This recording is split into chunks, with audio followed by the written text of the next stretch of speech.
इंदौर में कुत्ते के काटने से एक व्यक्ति की रेबीज के कारण मौत हो गई, जबकि उसने एंटी रेबीज वैक्सीन की 3 डोज लगवा ली थी। यह घटना शहर के एमवाय अस्पताल में हुई, जहां इलाज के दौरान व्यक्ति की हालत बिगड़ती चली गई। इस घटना ने स्वास्थ्य प्रणाली और मरीजों के फॉलोअप में लापरवाही पर गंभीर सवाल खड़े कर दिए हैं। तो वहीं दरअसल जूनी इंदौर इलाके के रहने वाले गोविंद नामक व्यक्ति को एक कुत्ते ने काटा था, जिसके बाद उसने सरकारी अस्पताल में जाकर एंटी रेबीज के इंजेक्शन लगवाना शुरू किए।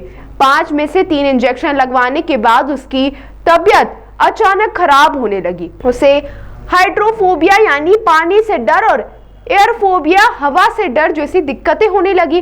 बताया जा रहा है कि रेबीज के लक्षण दिखने के बाद मरीज की मानसिक हालत पूरी तरह से खराब हो गई थी।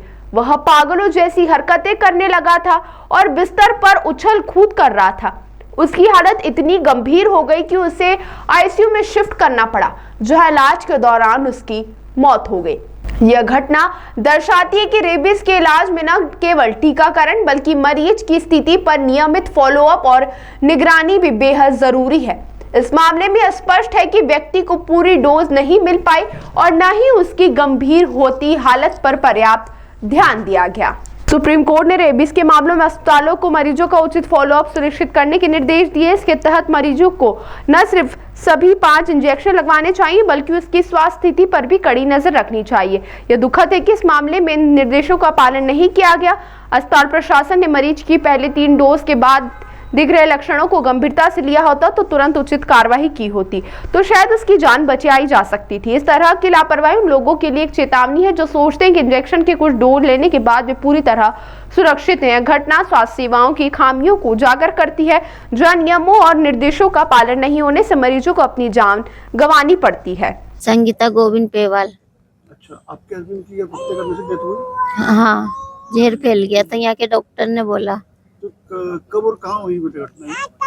ये ब्रिज के नीचे हुई थी, इंदौर ब्रिज के नीचे। हम वहीं सोते थे। अच्छा, फिर वहीं पर ही काटा था। ये कुत्ते ने काटा कि कुत्ते ने हमला किया? कुत्ते ने काटा था सुबह 5 बजे सोते हुए इंसान को। कहाँ काटा था? वहीं सो रहे थे तो वहीं का था। शरीर पे कहाँ काटा था? होठ पे।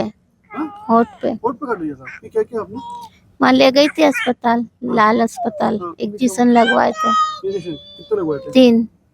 अभी कितने बच्चे थे? 2 बच्चे थे तो एक आई नहीं लगवाने। तो 3 इंजेक्शन 2 5 लगने से टोटल? हाँ। अच्छा, तो 2 में क्यों नहीं गए फिर आप? बोलते सूख गया, अच्छा हो गया क्या ब्रेन, अब नहीं लगवाते। अब ऐसा क्या पता था कि बॉडी में जहर फैल जाएगा। कब हुई उनकी? परसों के दिन से, मतलब बुधवार के दिन से बुखार आ रहा था उनको। सीरियस वो गुरुवार को हुआ। फिर मैं यहाँ लेके आई भाई, यहाँ भर्ती करा तो यहाँ डॉक्टरों ने बोला बचने की आसानी है। आज सुबह 6:30 बजे। क्या करते थे? कहीं नहीं, इधर उधर भग रहे थे, पगलेपने कर रहे थे। तो रेबीज का जो इंजेक्शन हुआ था? हाँ, हवा पानी से डर लग रहा था। और क्या हो रहा था? बस चिल्लाए थे? बुरी बुरी तरह से चिल्ला चोट कर रहे थे। आपके परिवार में कौन कौन बच्चे हैं? बस मेरे 3 बच्चे, मैं ही हूँ। कितने बड़े हैं? एक ये छोरी बेटी है, छोटा छोरा, एक बड़ा वाला बाहर है। वहाँ जहाँ घटना हुई वहाँ कितने कुत्ते होंगे आसपास? बहुत सारे हैं, यानी 8-10 कुत्ता कुत्ती है। कुत्तों ने आपके हस्बैंड को ही काटा या उसके पहले भी गए? 2 जनों को काटा था। अच्छा, तो दोनों कैसे? एक को खोपड़ी में काटा और इसके पापा को होठ पे काटा। वो तो अच्छा है, वो पता नहीं भैया, भूल गई मैं तो। क्या करते थे आपके में? बेलदारी भी कर लेते थे वो।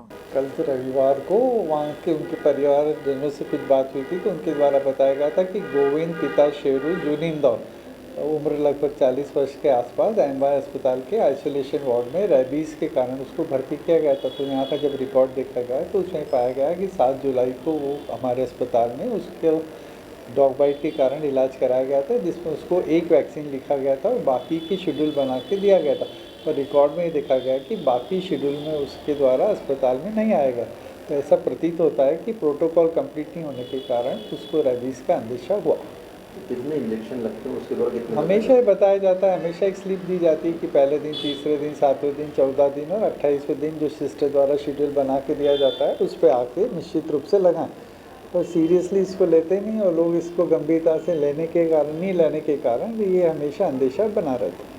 सर जो वीडियो सामने है उसमें कुछ पागलपन जैसी हरकत भी करता तो है। रेबीज़ का लक्षण ही यही रहता है कि उसको हाइड्रोफोबिया हो जाता है, जिसमें पानी को देख के उसको घबराहट, बेचैनी और कन्वल्शंस होने लगते हैं। तो इसी से ये समझ में आता है कि अब उसको रेबीज़ हुआ।